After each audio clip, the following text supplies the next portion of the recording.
Welcome to Studio 77. My name is Ryan. Today we are going to be drawing toys with watercolored pencils.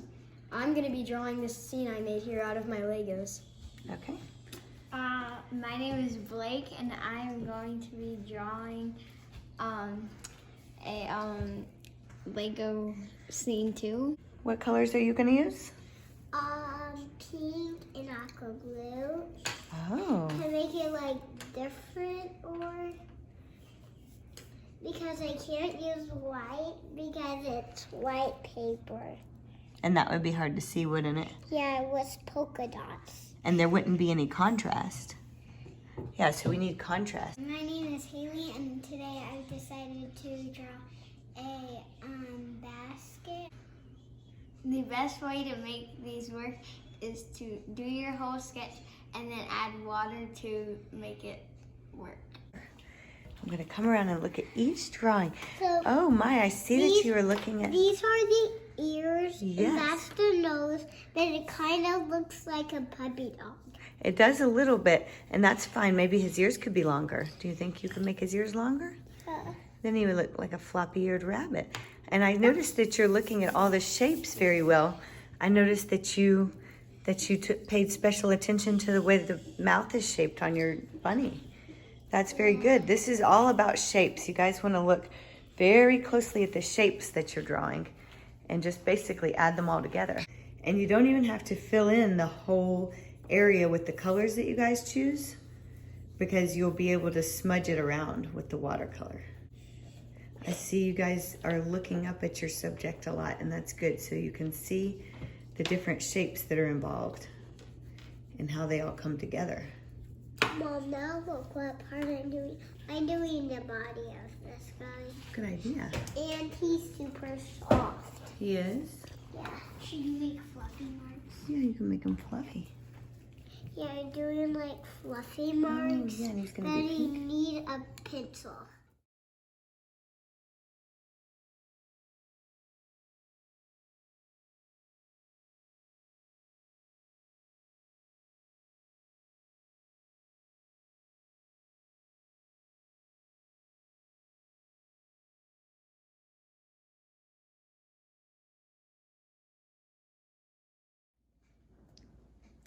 I've added my colored pencils to my basket, and now I'm going to add water to spread them around.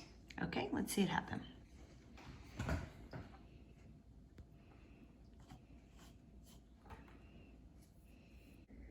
Does it spread kind of like watercolor? Yes. So are you using a large brush for this area? Yes, because it's a very large area. Very good. Now I noticed that you're going in an opposite direction from the pencil strokes you made. So that's kind of creating a neat basket effect there, isn't it? Yes. And are you going to use the same brush for the other areas? I'm going to use the same brush for larger areas. But right now I'm going to work on the yellow place. Mm-hmm. So I can get like everything done. Get the details. Yeah, get the details. And that way you can stain the lines a little better. Yeah. How do you like this medium watercolor pencils? It's fun. Yeah. Wait, what do you mean by medium? What I mean by medium is the type of materials you use to make the art and create it. That's a medium. So can you give me some examples of mediums you know about? Like big, medium, and small? No. Like sometimes I paint with watercolor and that's a medium. Sometimes I just do a sketch and so I use a pencil and that's a type of medium. Sometimes I use charcoal, so it can be a paint or a colored pencil or a crayon.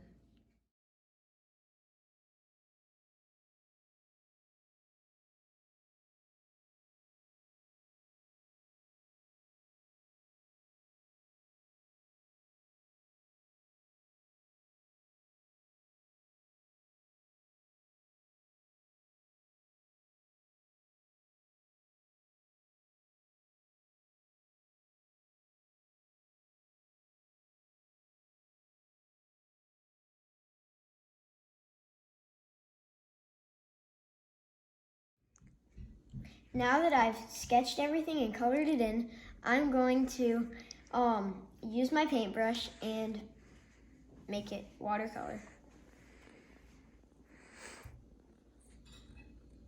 Well, my drawing was a little small, so I had to use a smaller paintbrush so that it would make the drawing look better. Yeah, and that way you can stay in the lines and handle the details better. Yes. This is what Ryan's working on. He did a pretty good job of copying all the shapes you saw.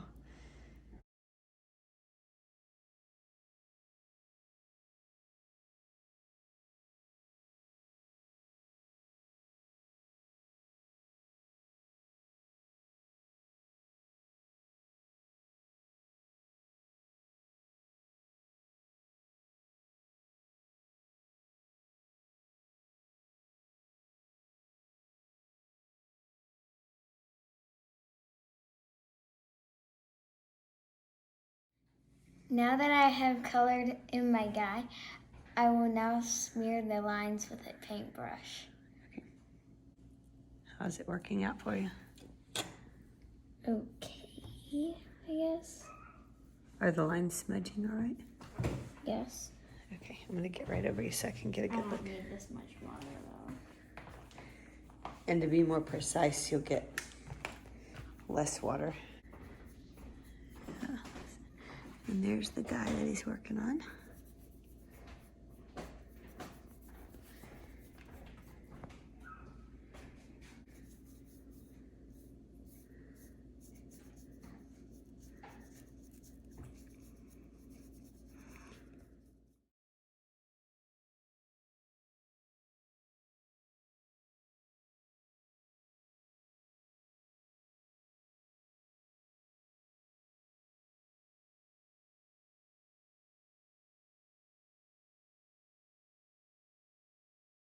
Thank you so much for watching our video today.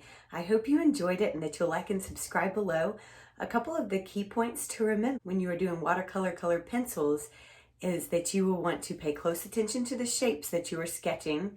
And then when you come in to color it with the water, you will want to make sure to start with the light colors first. Then you will eventually move over to another color and maybe leave a little bit of separation and paint in something that's a darker color, and then come back close to your lighter colors and paint in those areas. But you got to be very careful. You don't want it to bleed, so you maybe would want to give it a couple of minutes to dry before you get real close to the light colors that you've already painted. I would love to see in my comments section if you could post a picture of a project you've worked on or a toy that you have painted.